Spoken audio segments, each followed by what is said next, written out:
Hello friends! Today we're going to be talking about being featured on Etsy. Whether it's being featured through their email blasts, their social media, or even being curated into their little featured sections on the website itself. I have a little bit of experience in this very subject, and I am here to give you the tea.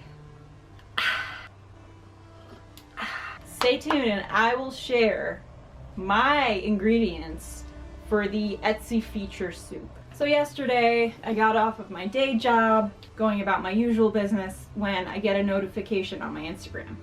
It's not just any notification, it happens to be a notification from Etsy. So this isn't the first time this has happened. Not to toot my own flute, but I've been featured by Etsy several times in the past years that I've been with them. And I have been on Etsy for a very long time. I have been on Etsy since 2006, since I was, a child. And during their very early days, Etsy beta, I have been featured on what was called the front page, which was basically, if you guys remember treasuries, just a big treasury handpicked by the Etsy staff, and you were blasted on the front page for about a day.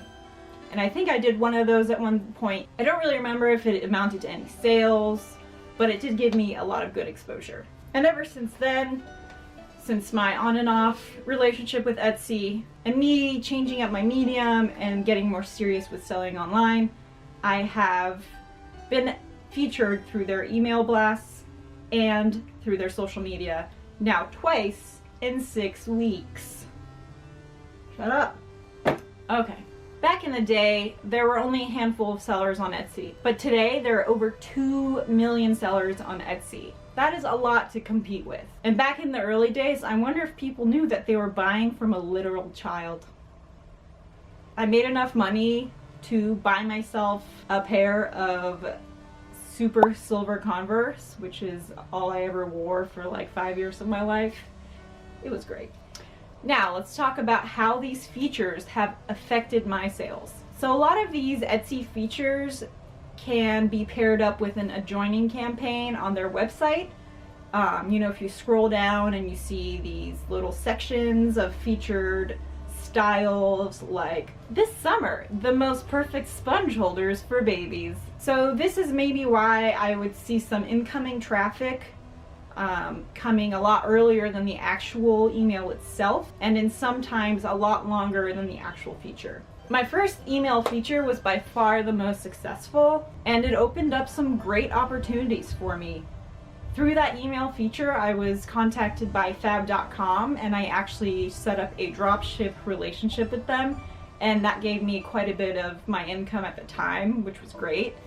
I remember getting that letter and jumping up and down and being super excited. It's one of those great moments that as a small business owner that you really live for and just hope till the next big thing comes up. Regardless of directing traffic to your site and getting more sales, these Etsy features are great exposure, and it gives you something to brag about and reasons why people should buy your stuff. So I think after that I've been featured a few more times, and I don't remember that it being as strong as the first time. I think it all depends on the demand of the item at the time, price point, stuff like that. So the most recent Instagram feature was the first time that I was featured on their Instagram, and this was before the one I had yesterday, which was about 6 weeks ago. I don't think it generated any sales, which was kind of perplexing and a little disappointing. They did post at like 1 or 2 a.m., so engagement wasn't great. People don't exactly have their credit cards out ready to go at that time. So I think that had a lot to do with me not getting that good of turnaround when it came to that. Maybe the item that they featured, isn't as desirable right now. Maybe the price point was too high.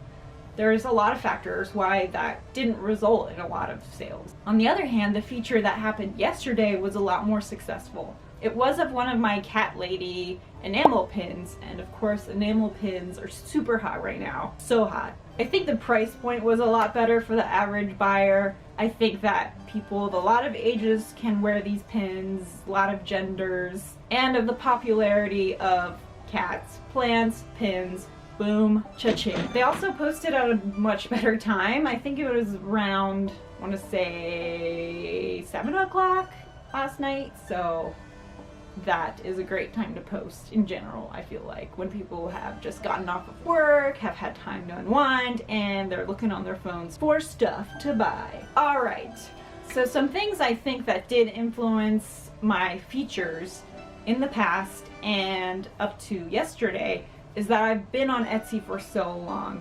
Maybe they look at my shop and they see that I have been a member since 2006, which is insane. So I have pretty good ratings, 5-star rating, I have a lot of sales, I have a lot of presentable photos, so if they wanted to pull any photo from my shop and put it on their social media, it looks good.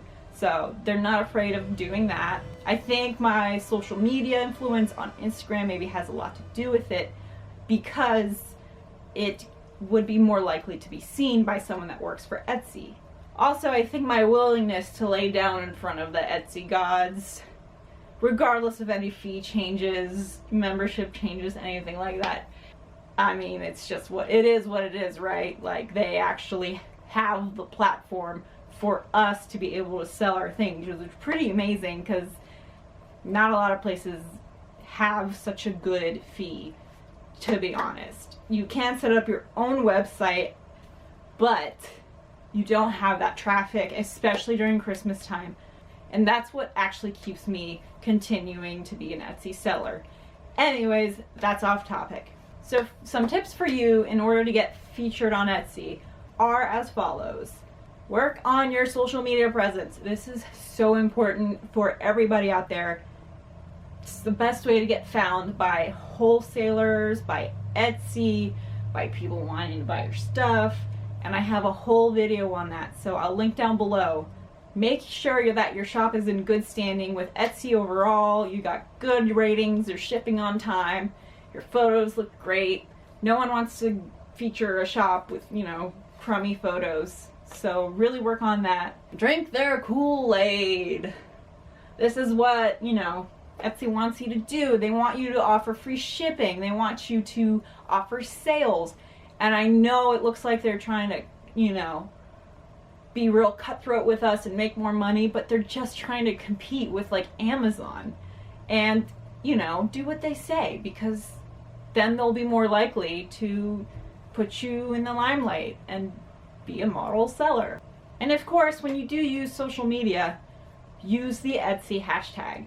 So when, say, their social media team is looking for the next big thing, all they do is look up, you know, maybe the Etsy tag, and on the top ranking photos of Etsy, there you are. So this is probably, I'm not saying certainly this is what happens. It's a good chance that that is another way to open the door to being featured on Etsy. Also, if you have any other questions, feel free to comment on any of my videos. I'm currently looking for ideas about videos to make, and I would love to share my wealth of knowledge.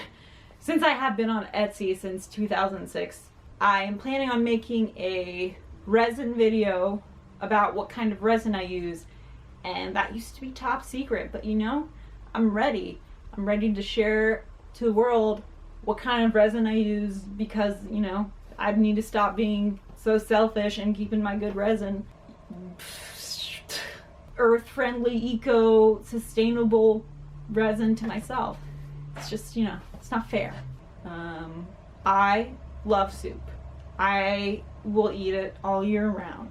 Like the like button if you like soup.